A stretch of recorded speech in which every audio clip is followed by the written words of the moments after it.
Bueno, aquí estamos. Hola, muy buenos días, buenas tardes. Bueno, son distintos los horarios en distintos países que están conectados hoy a este encuentro. Les vamos a comentar que esto es una grabación porque hoy, a esta hora, probablemente nosotros estemos de vacaciones celebrando nuestras fiestas patrias que comenzaron el 18 de septiembre y que van a terminar el 22 de septiembre. Son 5 días que tenemos de feriado. Por eso es que estamos grabando este encuentro con anticipación porque queríamos ser parte de Babélica y no perdernos esta oportunidad. Hoy me encuentro aquí con Tamara Reyes. Tamara es editora de Calcetines Animados y es nuestra actual presidenta de la Asociación de Editoriales de Chile. Y estoy con Mónica Driuli Hurtado, que es editora de Noctámbula y también es coordinadora de la editorial Finisterre, no, Ediciones Universidad Finisterre. Sí. Em, y actualmente es tesorera del directorio de nuestra Asociación de Editoriales de Chile. Bueno, y yo soy Francisca Muñoz, soy directora ejecutiva de la Asociación de Editoriales de Chile y además soy co-coordinadora de la Red H de la Alianza Internacional de Editoriales Independientes.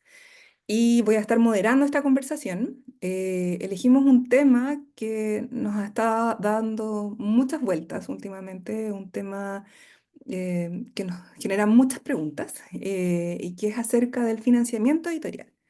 ¿Cómo se financia una editorial? Sobre todo, ¿cómo se financia una editorial independiente? ¿De dónde vienen los recursos para que la editorial funcione? Particularmente en Chile, la creación de nuevas editoriales ha sido impresionante. Bueno, actualmente en nuestra asociación contamos con más de 170 editoriales asociadas, todas son independientes y universitarias. Y el crecimiento es exponencial, o sea, el crecimiento es importante, se nos suman promedio 3 editoriales al mes a nuestra asociación de diversas partes del país. La mayoría sigue estando concentrada en la región metropolitana, Santiago, la capital. Eh, Sin embargo, o sea, queremos saber también cómo crecen y cómo aparecen nuevas editoriales y de dónde hay tanto financiamiento que en la práctica creemos no sé, el financiamiento público, que quizás es como el que más nos apoya, no está siendo suficiente. Bueno, de ahí surgen muchas dudas. Entonces, para partir, quiero preguntarle a Tamara y que nos cuente, nos comparta un poco de la experiencia de Calcetines Animados, que nos cuente la editorial, cómo funciona, y para que podamos también ahí empezar a hablar del tema. Bueno, muchas gracias, Francisca. Gracias por la invitación. Bueno, Calcetines Animados es una editorial independiente infantil que se especializa en ilustración no convencional. ¿Qué quiere decir esto? Que trabajamos técnicas análogas de ilustración. Somos una editorial que se especializa en la confección de la materialidad de sus imágenes. Es decir, tenemos ilustraciones con bordado, con vellón, con collage, con plastilina, rescatando un poco los estilos de los libros tradicionales, unos que habían en los años 80, que eran como con muñequitos, ¿ya? Muy populares en la época que estaba de moda el stop motion, así como moda cinematográfica. Y esos libros ya no se hacen porque la confección análoga y el tema de hacer fotografías, hacer fotoilustración, toma mucho tiempo, toma mucho trabajo, entonces en general las editoriales prefieren trabajar en digital, que es más fácil de corregir, y con otros recursos. Son pocos los artistas en el mundo que se dedican a la ilustración no convencional. Por decirte uno, Isidro Ferrer es fantástico y es de los pocos artistas que se dedican a ello, pero en general la mayoría de los artistas son híbridos y se dedican un poco al digital y a veces un poco de análogo intervenido digitalmente. Entonces, en el caso de nosotros, que elegimos esta línea, ha sido un camino arduo, ha sido un camino interesante, ha sido un camino nostálgico, donde abogamos al adulto que vio estos libros cuando era niño y tiene un reencuentro emocional, digamos, con el peque, con su actual hijo, nieto, sobrino, y dice, oh, yo vi libros como estos cuando era pequeño. Entonces, hacia allá vamos.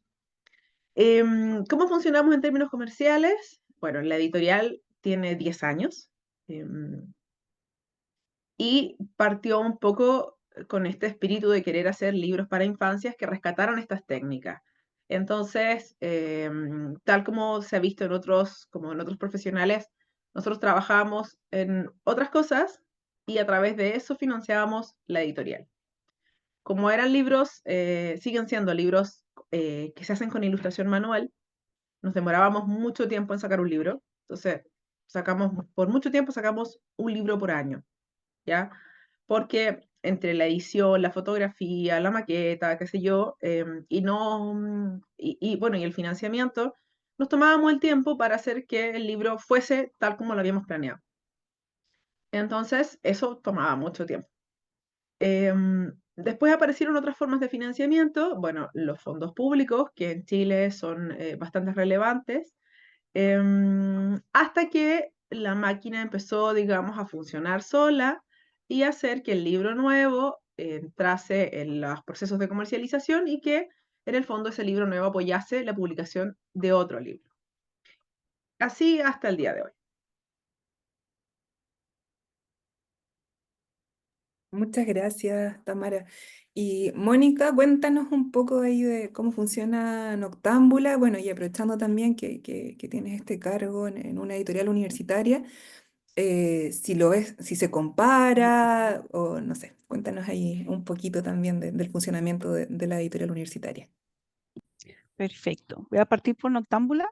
Noctámbula tiene 5 años, 2 de ellos fueron en pandemia, entonces estuvo un poco más lento.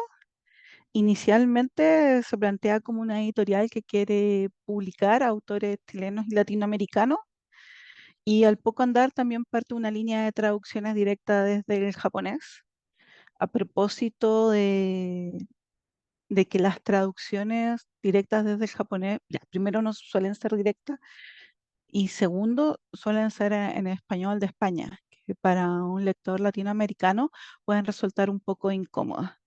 Yo venía trabajando bastante con literatura japonesa, estaba bien cerca también de la enseñanza del idioma, entonces quise armar esta línea para dar una nueva, una traducción directa y a la vez más cercana, sin palabras que nos parezcan extrañas o sin esta segunda persona en plural que también nos aleja muchísimo. Entonces yo decía como chiste que leer ciertas traducciones españolas era como ir a comer sushi y que tuviera sabor a paella. Entonces, tratando de contrarrestar eso, nace esta segunda línea. ¿Cómo se financia?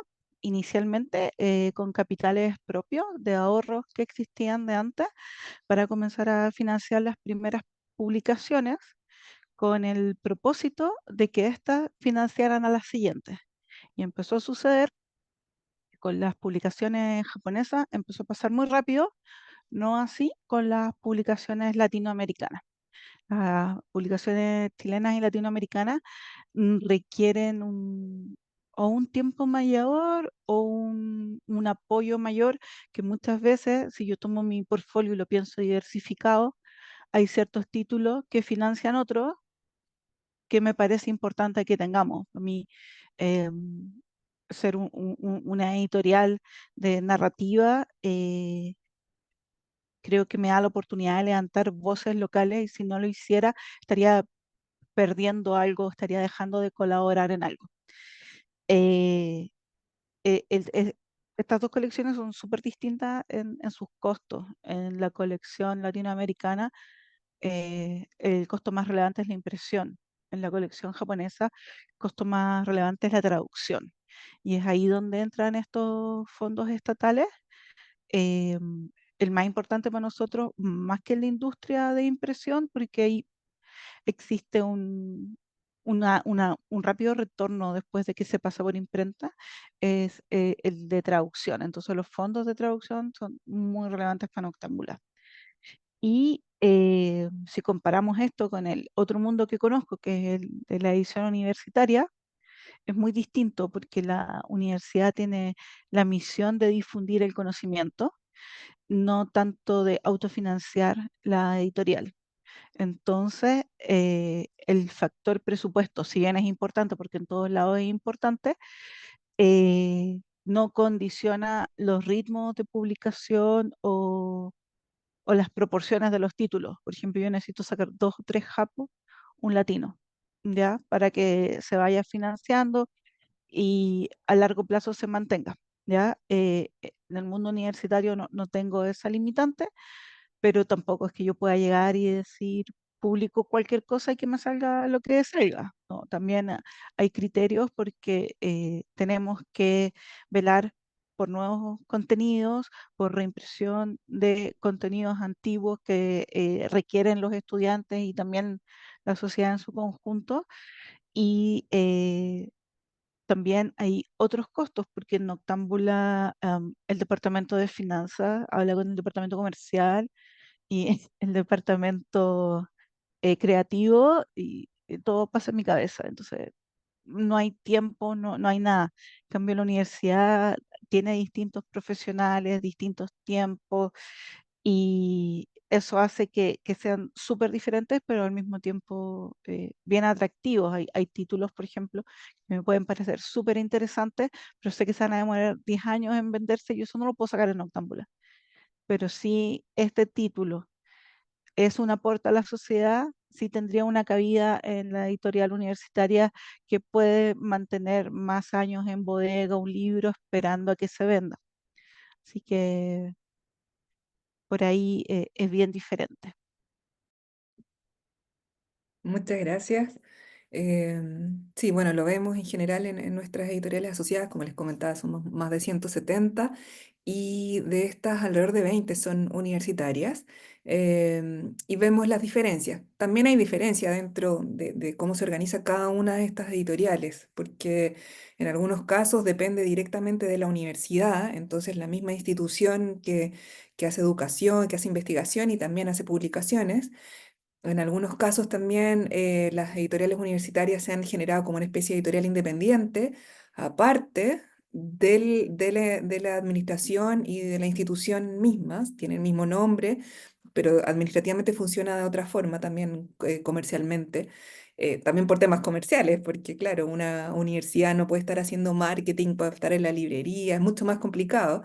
Para una editorial independiente, bueno, no es que tengamos todo el financiamiento del mundo, pero uno puede sin tener que pedir mucho permiso, como decía Mónica, en la misma cabeza tengo todos los departamentos, así que le puedo pedir rápidamente al departamento de finanzas, así, no sé, si puede dar un presupuesto para hacer un pequeño cóctel, no sé, en un lanzamiento y, y lo puede aprobar rápido quizá. No así en una universidad que es mucho más complejo, o no sé, llevar los mismos libros a vender a una feria. Dar boleta, hacer todo un tema tributario de una empresa, así que también sabemos que es bastante complejo finalmente como ponernos en el mismo grupo, que es algo que hemos estado trabajando y que hemos logrado, o sea, sobre todo en términos de contenidos, creo que tenemos intereses similares en este cuidado por el contenido, en qué se está publicando, qué es lo que nos interesa publicar, qué es lo que nos interesa registrar, cómo también es el trabajo también que ha hecho las editoriales. Y en eso, bueno, quiero preguntarle a Tamara por las editoriales de literatura infantil y juvenil. También hay un boom de estas editoriales. Veía bueno, en los libros que estuvimos, enviamos a la Internacional del Libro de Buenos Aires. Un 30% de los libros enviados eran libros de literatura infantil juvenil. Es algo que está llamando mucho la atención, también creyendo en que el enfocarnos en la educación y la lectura en las infancias también nos va a dar un buen resultado en el futuro cuando estas personitas sean adultas. Tamara, cuéntanos ahí de cómo funcionan en general. No sé si hay una visión general o cómo lo es. Bueno, quería dejar una, una cosita pasada a propósito de lo que dijo Mónica sobre el tema de la coherencia de los contenidos, ¿ya? Porque Mónica habló de, por ejemplo, a veces que le llegan libros que pueden no ser comercialmente rentables para Noctámbula, pero sí atractivos para la editorial universitaria. Entonces, ahí hay un tema súper interesante que tiene que ver con la coherencia de un catálogo, ¿ya? respondo a lo que comentaba Fran. Bueno, las editoriales independientes en Chile, las LIG, por lo menos, literatura infantil y juvenil, han tenido un boom el último tiempo. En Chile partieron muy lentamente, pensando, no sé, por decirte algo así como Marcela Paz, qué sé yo, así como década de los 80, con una literatura infantil que se traducían libros desde afuera, ya se producían algunos contenidos en Chile, y los contenidos en Chile eran muy cuidados, muy políticamente correctos, donde se buscaba adoctrinar a la infancia, ¿ya? Con contenidos manidos, más bien procesados, ¿ya? Cosa de que no fuese necesario el cuestionamiento para las infancias, ¿ya? Entonces, en general, la literatura infantil se mantuvo en eso, 80, 90, y ya después en los 90, principios del 2000, empezó a haber un boom de literatura infantil donde el libro álbum tomó mucho protagonismo y el libro álbum permitió que se encontrara el diseño, en el fondo, del diseño, la ilustración y la narrativa. Entonces, si bien afuera el libro álbum era mucho más popular en décadas anteriores, en Chile se pegó el gran salto, digamos, desde la década del 90 hacia arriba. Y eso hizo que se diversificara mucho el tipo de literatura infantil que se publica. Por un lado, estaban las editoriales que buscaban solventar una necesidad que ocurría en el mercado, porque el ministerio y los organismos públicos requieren contenido de literatura infantil para proveer sus bibliotecas, los departamentos CRA, que son una característica especial que hay en Chile, que son los centros de recursos del aprendizaje, que es una especie de biblioteca que además de libros tiene otras cosas, ¿ya? Y en general todas las necesidades como del Ministerio de Educación. Entonces por ahí surgió toda una línea de literatura infantil que tiene que ver con los libros, más que nada como para lecturas complementarias de colegio. Por otra parte, en este encuentro, en este fructífero encuentro entre el diseñador, el artista, digamos, y el autor, surgieron un montón de literatura infantil que busca simplemente crear, compartir y tiene una delgada línea entre lo que quiero comunicar y hacia quién lo quiero comunicar. Ahí es donde se empieza a confundir, por ejemplo, si este libro ilustrado es para niños o no, ya hasta dónde es para niños o no. Básicamente porque surge de un proceso creativo, artístico. Eh, o por otro lado quiero hablar, que está muy de moda, quiero hablar sobre las emociones, porque las emociones venden en la infancia, entonces contrato un ilustrador que me dibuje sobre emociones, contrato a un autor que me hable sobre emociones y hago un libro por encargo porque quiero suplir una necesidad del mercado.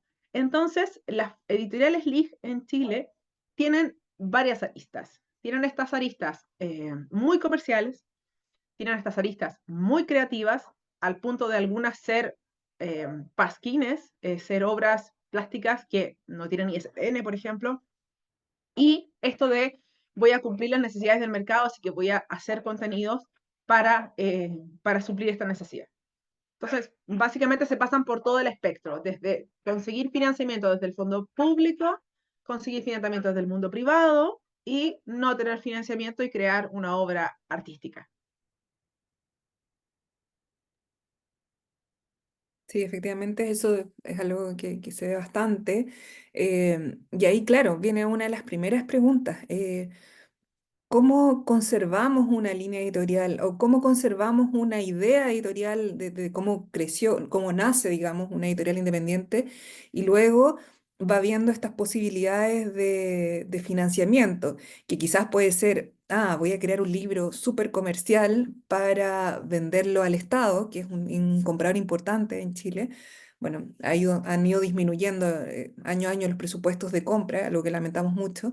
Ha ido aumentando enormemente la oferta, o sea, hay mucho para comprar, el poco dinero, entonces la pelea es importante también. Entonces, como editoriales finalmente van a crear libros de acuerdo a lo que saben que el Estado quiere comprar. Entonces, hasta qué punto se desperfila esa línea editorial o esa idea editorial con la que comenzamos la editorial em, para poder hacer ese libro? O bien una editorial puede decidir, ok, voy a hacer un libro al año súper comercial para poder financiar quizás 5 otros libros que se van a vender en 10 años. O sea, como que una editorial independiente no se puede dar ese lujo quizás. Eh, entonces, como de temas que quizás sí son importantes o interesantes, a mí me interesan mucho desde para mi editorial y hay un público que, que quiere leer este libro y que es interesante además que un registro, por ejemplo. Entonces, ¿cómo vamos lidiando con esto? Y en eso te quería preguntar, Mónica, ya ahí como a nivel más general, ¿cómo ves cómo están funcionando las editoriales? Bueno, tenemos de cerca nuestras editoriales asociadas. eh, la Mónica es tesorera, así que le toca ver también directamente temas de financiamiento y vemos cómo editoriales de verdad no pueden pagar una cuota que es bastante baja. Nosotros manejamos una cuota mensual de alrededor de 15 euros. eh, y, y así todo hay editoriales que de verdad no pueden pagar esa cuota. Entonces, ¿cómo lo ves tú en general, Mónica? Sí, existe cierto condicionamiento de los temas que se venden versus los temas que interesan a cada proyecto editorial, donde está ese punto de encuentro y bueno, eh, las espaldas que pueda tener una editorial, o sea, una editorial que ya tiene, no sé, más de 50 títulos distribuidos a lo largo de varias librerías, en puntos de venta online también, tiene pueden no vender mucho de ni uno, pero sí vender varios y estar teniendo ingresos constantemente. Y hay unas editoriales más nuevas que al día de hoy, no sé, no tienen más de 10 títulos y dependen mucho de la venta de cada uno de esos títulos. Yo creo que hay una especie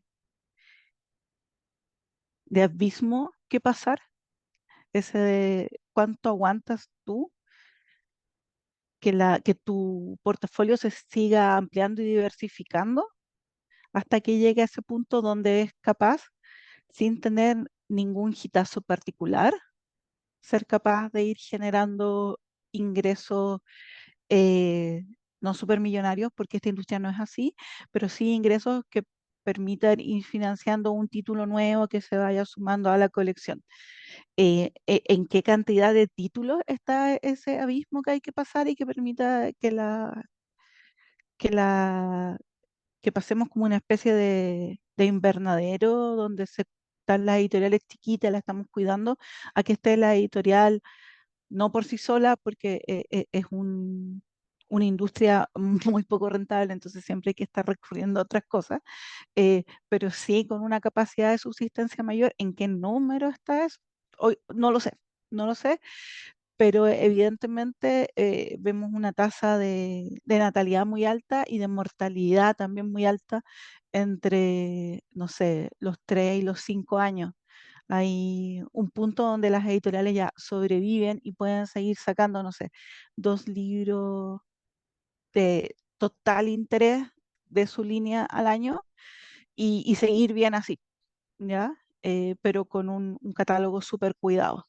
Y hay otros proyectos que son de volumen, sacar mucho, mucho, mucho, mucho.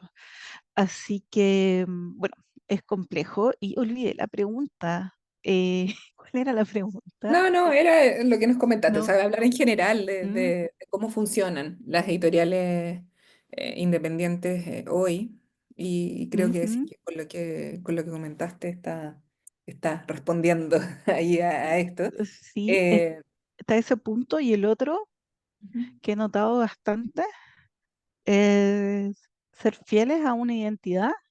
Esa identidad encuentra a sus lectores y los lectores te acompañan. Eh, si tú eres una editorial cuidada de ciertos temas, los lectores lo empiezan a reconocer, te empiezan a buscar, te empiezan a contar su experiencia con los títulos, te empiezan a pedir más títulos, en las ferias te pasan a ver o te escriben cositas como, oye, gracias por hacer esto. Eh, ya no son 100.000 personas haciendo eso, pero sí, para un mercado que lee poquito como el chileno, tener un conjunto de personas fieles, atentas a tus nuevos títulos, porque en el pasado has demostrado que tienes cierto gusto y cierta consistencia, es súper bueno. Entonces, tengo la impresión de que ser fieles a una identidad, a una curatoría, a una calidad, puede ser crucial en ese momento antes de esta estabilización un poco más masiva. Y, y creo que si después, cuando estás un poco más masivo, rompes esa confianza, también puede ser un riesgo. Ahí quería aportar algo que comentamos anteriormente, que lo dejé planteado en ese paréntesis que hice, que tiene que ver con tener una línea editorial. La línea editorial es la identidad de una editorial, todos lo sabemos, y es en el fondo el alma, lo que le da el trasfondo a lo que hacemos. Entonces, la línea editorial se condice directamente con la selección de manuscritos que uno hace. En el caso de las editoriales independientes, al igual que las editoriales grandes, recibimos una cantidad importante de manuscritos. Sin embargo, la selección de los mismos responde a la necesidad de ser coherentes con esta línea editorial. Entonces, ocurre, por ejemplo, que hay personas que te mandan un título, por ejemplo, en el mundo LIG pasa mucho que te mandan un título que quiere, por ejemplo, responder a una necesidad de mercado, no sé, típico. Tengo un libro sobre las emociones o tengo un libro sobre, no sé, los hábitos de higiene. Te mandan el libro y el libro tiene un fin utilitario. Entonces, vale, son temas que, por ejemplo, no sé, las emociones puede que me interesen, pero no me interesa el contenido utilitario de la misma, la forma en que se aborda. Entonces yo digo, sí, pero no. Y soy coherente con mi línea editorial. En cambio, hay otros caminos que los autores pueden seguir donde se van a encontrar con que no les van a poner trabas para la forma en que llevan su contenido y incluso van a tener ciertos niveles de apoyo, ¿ya?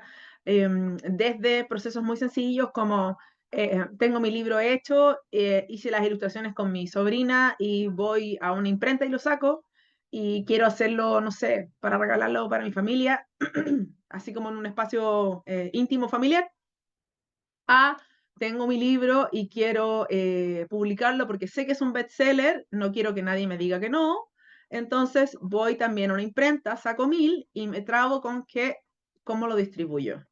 En el fondo, con toda la parte, todo lo que sigue de la cadena, que no solo tiene que ver con imprimir el libro, hay una parte antes que en el fondo es lo que hace relevante nuestro rol como editores, que es hacer el acompañamiento del libro, hacer que esa obra que viene de un manuscrito sea efectivamente una obra artística. Entonces, intervienen procesos de corrección de estilo, bueno, de edición, de diagramación, en el caso de la LIG, de ilustración y de cómo, por ejemplo, dialoga la caja de texto con la imagen, con el tamaño del libro, un montón de cosas que tienen que ver con la estructura física de la obra. Entonces, hay empresas en este proceso, en este camino intermedio entre la imprenta y la editorial con línea editorial, y en el fondo esas también tienen sus propias formas de financiamiento. El tema es que nuestro mercado editorial tiene el abanico completo, ¿ya? Entonces, dentro de estas formas de financiamiento, claro, yo tengo una editorial que se financia por sí misma, después tengo una editorial que se financia y tiene servicios editoriales, donde puede ser como te ayudo con la corrección de estilo o te ayudo con el diseño, a te recibo como manuscrito. Y aquí es donde volvemos al tema ese que comentábamos sobre ser coherente con tu línea editorial. O sea, cuando uno es coherente con su línea editorial, dice ya, esta obra es válida para mí, la absorbo en mi catálogo, la ayudo a crecer porque siento que comulga bien con mi línea editorial. Entonces, aquí empieza esta línea donde tenemos un editor con muy claro lo que quiere publicar, ya, muy coherente, y después empieza un proceso donde tenemos una imprenta que no tiene línea editorial y que puede publicar todo este abanico. Entonces, esto es parte de nuestro mundo editorial, es parte de nuestro ecosistema del libro. Yo quería agregar una cosita. Escuchando a Tamara, recordé un libro de la editorial argentina Ampersand que se llama Los autores no escriben libros, de José Luis de Diego. Los autores escriben manuscritos, son las editoriales las que hacen libros, y todo ese proceso de transformación de un manuscrito, por muy bueno que sea, en un libro, es donde está la identidad de tu sello, donde está tu curatoría, donde está donde está lo que diferencia un Word, por muy cuidado que haya llegado, de efectivamente un libro. Entonces, muchas veces nuestro trabajo es medio invisible y por eso mismo eh, puede que haya personas que confundan esta editorial, que es como un jardín, ¿no? Donde un título acompaña a otro título y, y tienen cierta armonía y el suelo tiene ciertas características, entonces crecen cosas afines y a lo largo del año pasan cosas, se ve bonito en todo momento y la imprenta. Y yo creo que tiene que ver con este desconocimiento porque la editorial es como la limpieza, ¿no? Si está bien hecha no llama la atención, si no está bien hecha llama la atención al tiro. Entonces, es como para pensar bastante en eso, sobre todo para los escritores más nobles, que muchas veces pueden no estar enterados de esto y pueden tener mucho cariño por su texto, estar muy entusiasmados con publicar y sin embargo carecer de este conocimiento y que los pone en una situación de no aprovechar al 100% las posibilidades de su manuscrito. Sí, así es ahí. Bueno, hay como diversas formas, ¿cierto? De estos financiamientos y de esta relación finalmente entre la editorial, el autor y este importante desconocimiento, por lo menos aquí en Chile es importante. También hay un desconocimiento de los mismos autores que no saben que son autores, porque eso quizás también es algo que vemos muy frecuentemente es alguien que escribió algo, que quiere publicarlo, pero no se siente autor porque en realidad nunca lo ha hecho. Entonces, es, es generalmente el que tiene el manuscrito y va a la imprenta, que es como el lugar donde cree que tiene que ir. Y claro, va a ir bien, va a pasar cómo funciona esto para que finalmente sea quizás un autor o una autora, que quizás te va a convertir eso después de varios títulos publicados, o quizás de un título en tu vida, pero que es un bestseller, no sé.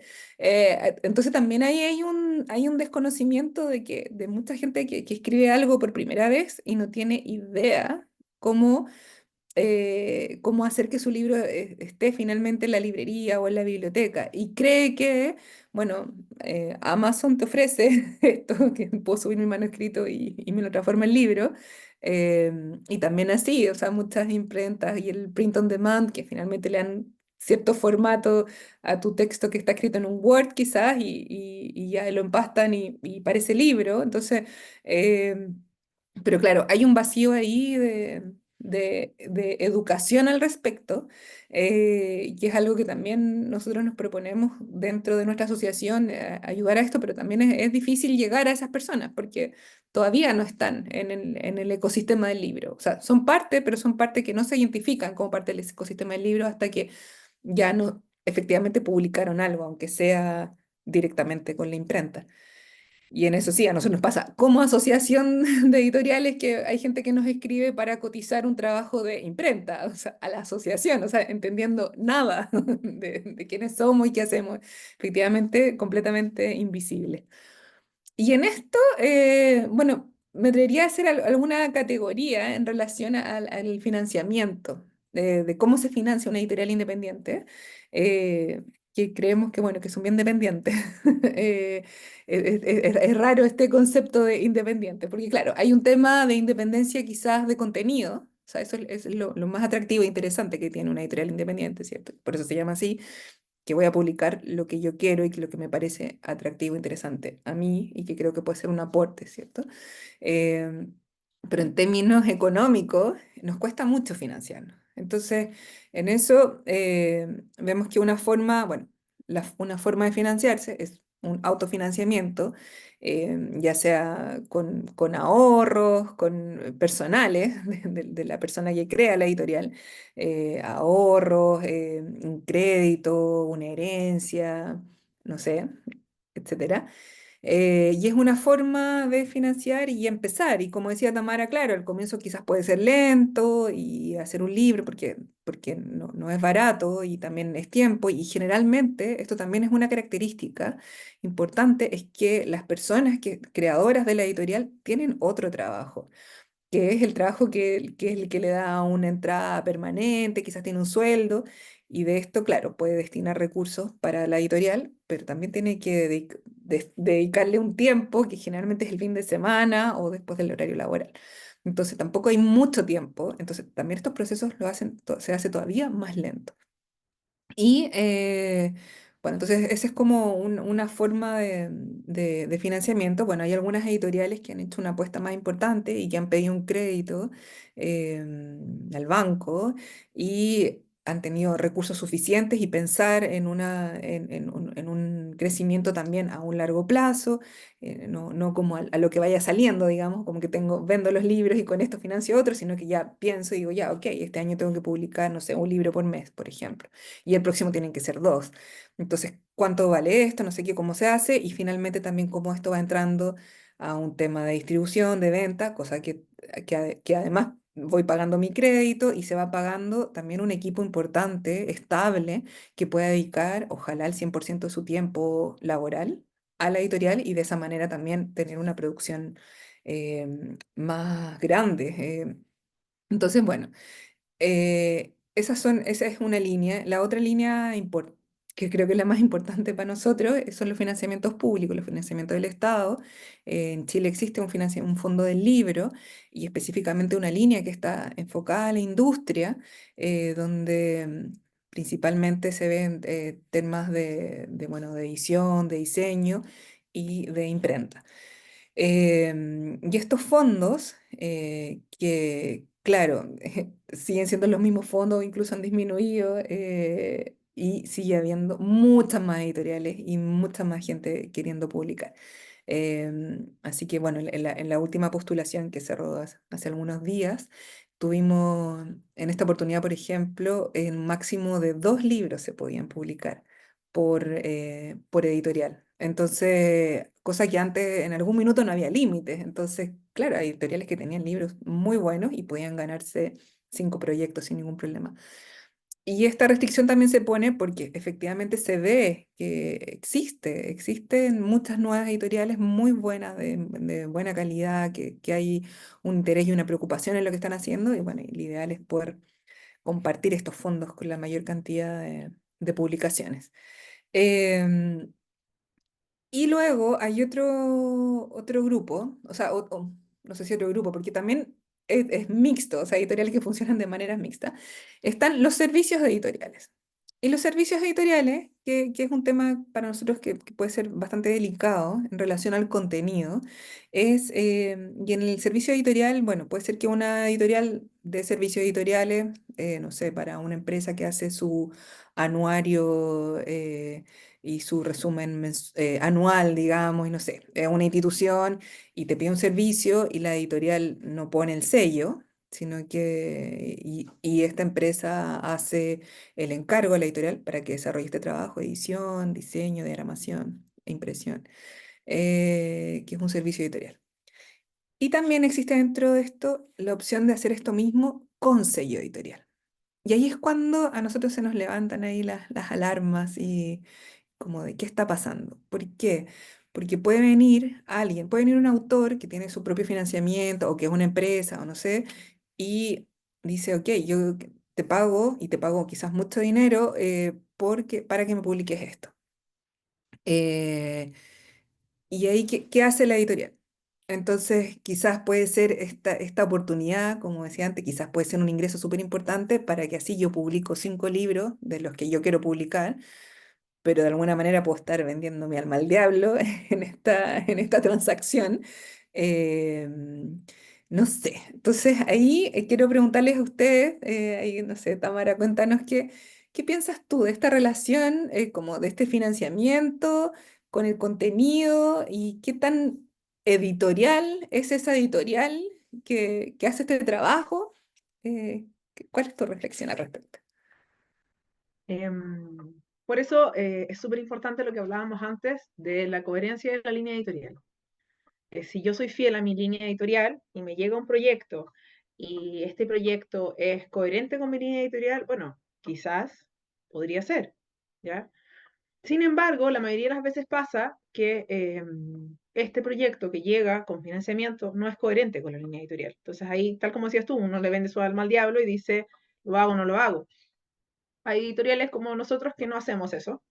Hay otras editoriales que sí lo hacen porque lo necesitan para vivir.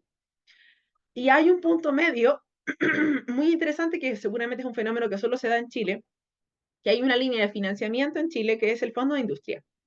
Entonces, tú puedes llegar con un libro, el autor puede llegar con un libro a la editorial y le pedimos al Estado que nos ayude a financiarlo.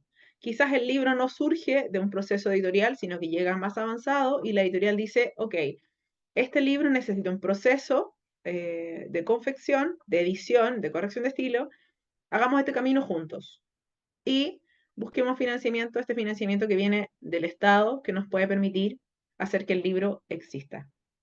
Entonces, hay varios caminos para recorrer.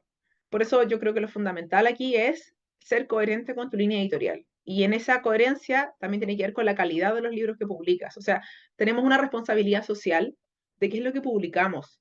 Esto que nosotros publicamos va a existir en el mundo, ¿ya? Se vuelve parte del patrimonio de la Biblioteca Nacional. Entonces, no es solo publicar por publicar, ¿ya? Sino que es qué estamos regalando nosotros a la sociedad. Entonces, vuelvo a lo mismo.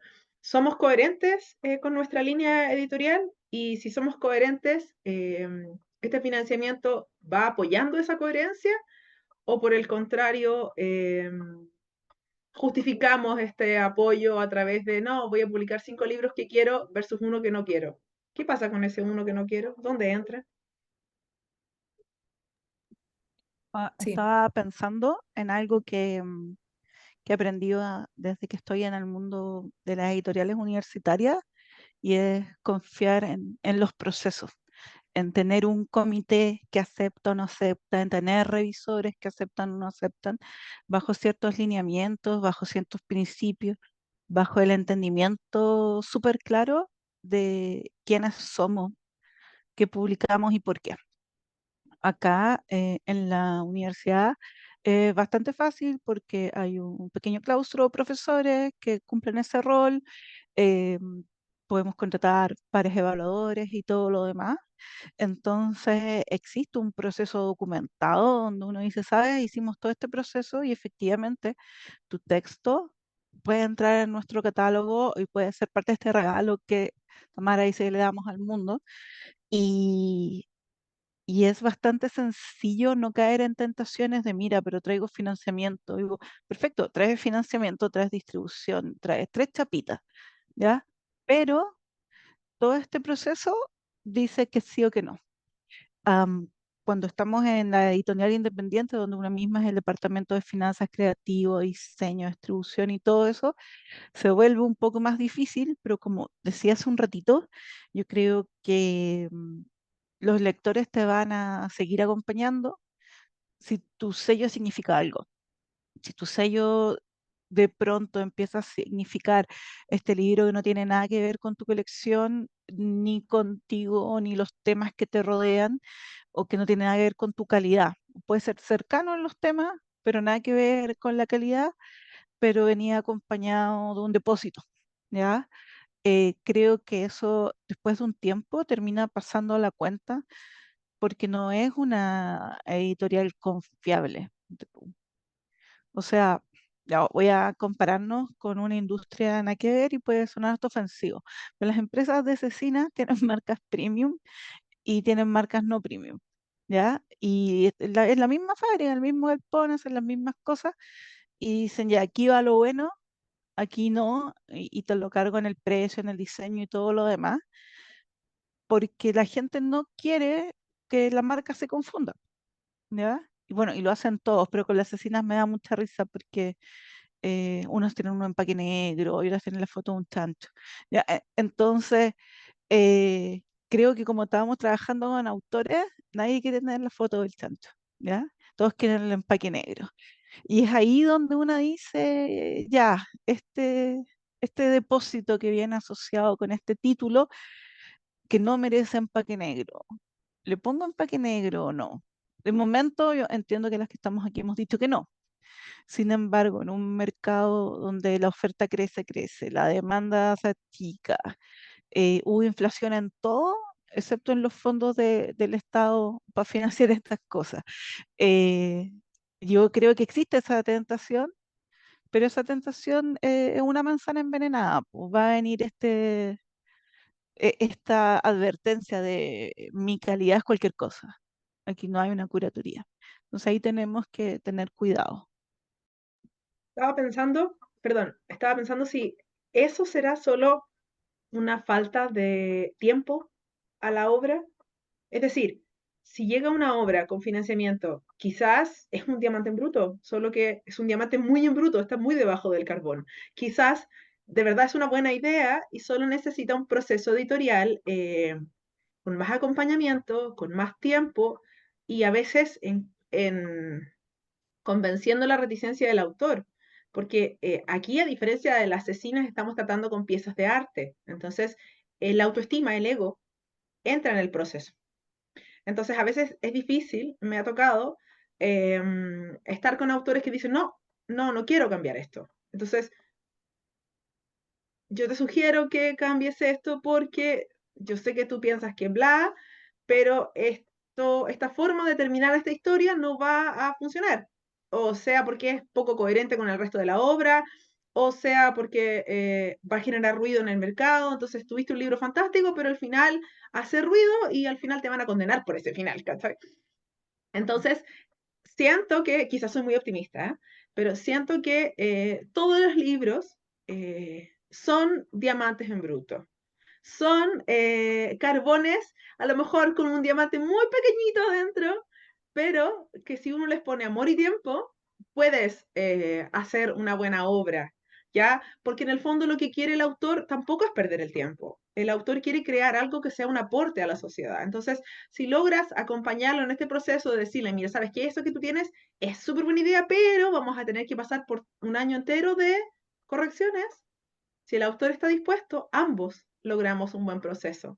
Y por eso es súper importante lo que decíamos antes del proceso editorial. Tal como decía la Mónica, nosotros somos un andamiaje que no se tiene que ver, porque el que tiene que brillar al final es el autor. Es como una obra de teatro que se viera las cuerdas y qué sé yo, no se tiene que ver. Mientras mejor esté hecha la obra, eso no se ve. Y en el fondo, ¿qué es lo que hacemos? Es que entregamos una obra de calidad a la sociedad. Entonces, nuestra labor como editores es en el fondo ayudar a estas personas a descubrir el diamante que hay debajo de su trabajo y decirles, trabajemos un poco más porque esto tiene valor. Yo Sí, creo, Tamara, que eres una linda, que no son diamantes, y tú querías hacer circones, pero no tenéis ni carbón, tenéis como un dinosaurio podrido nomás. Pero no, mira, yo entiendo lo que tú estás diciendo, pero aquí hay una equivalencia súper importante y es que tiempo es dinero. Entonces alguien necesitaría invertir muchísimo tiempo y si bien sí, hay muchos textos que algo tienen, no creo que todo texto pueda llegar a ser un buen libro. Yo admiro que tú pienses eso, pero no, yo creo que lo haces de linda, porque o que no has recibido ciertos manuscritos que tal vez yo sí, pero sí, hay un asunto de tiempo y ese tiempo es una inversión de las dos partes. Y este modelo que estamos hablando, que viene con un depósito, no contempla tanta inversión de una de las partes porque quiere dedicar ese tiempo a otros libros, ¿ya? Entonces es bien complejo, ahí hay un equilibrio y definitivamente hay un riesgo. Y lo otro es que los procesos de perfeccionamiento de los manuscritos, en muchos casos, son llevados a cabo por el autor con gente de su confianza, por un taller, con gente a la que escucha y respeta, y muchas veces si el editor y esta persona que está financiando su libro no tienen una relación de confianza, puede verlo más como un ataque de una persona en la que no confía que un proceso de mejora. Entonces yo estoy por el modelo en que el autor, gran parte de ese trabajo de perfeccionamiento, idas y vueltas, de poda y aumentar esto, quitar esto otro, yo creo que en los textos que son buenos, no sé, gran parte pasa antes y después los acompañas cuando ya sí hay algo aquí que sucedió. Eh, Porque no todo manuscrito es un libro, mucho menos un gran libro. Sí, eso es Sí, verdad. lo siento, no creo en que en que todo pueda Ahora, brillar. yo comparto con Tamara que quizás no todo, 100%, pero un alto porcentaje sí. Pero justamente hay un tiempo involucrado, un cariño y un interés también. O sea, si la editorial, si vienen con un tema que definitivamente no es tu tema de interés de tu editorial, es hacer un esfuerzo enorme en meterte en otro tema para tener ese depósito, ese financiamiento. Entonces, sí hay un tema de tiempo. Ahora, también puede ser que a tu editorial te llegue un tema que es justo el tema que tú quieres, o sea, es tu línea. Sin embargo, el autor hizo algo que no, que tiene una buena idea, pero no está bien desarrollada. Entonces ahí también, y yo creo que eso nos ha pasado a la mayoría de las editoriales independientes de decir, lo tomo, no importa que trasnoche trabajando en esto, pero vamos a darlo vuelta y vamos a publicarlo y va a quedar en un buen libro porque tienes una muy buena idea, pero hay todo un proceso que te falta. Entonces, quizá hay que hacer un acompañamiento al autor en cómo mira, reestructura tus temas, desarrolla más esto, no sé. Y luego, entonces, todo esto va a ir sumando un tiempo que nadie está financiando, que quizás se va a financiar después cuando el libro sea publicado y se venda, y de ahí quizás va a haber un retorno. Y en eso también otra cosa que quiero incorporar también es en la relación del autor con la editorial, porque ese autor que fue directamente a la imprenta, que imprimió quizás 1000 copias de su libro, que no sé, puede ser bueno o malo, qué sé yo, pero igual quizás tiene 1000 amigos a los que les va a vender el libro, entonces, y que le van a comprar su libro, o va a armar sus redes en Instagram o qué sé yo, en sus redes sociales y a través de eso va a vender su libro y va a tener un retorno, cree que va a tener un retorno del 100% y más, porque en realidad, claro, vendí, imprimí, entonces cada copia me sale 10, pero la puedo vender a 20. Excelente. O sea, con la mitad ya pagué la imprenta y la otra mitad es para mí.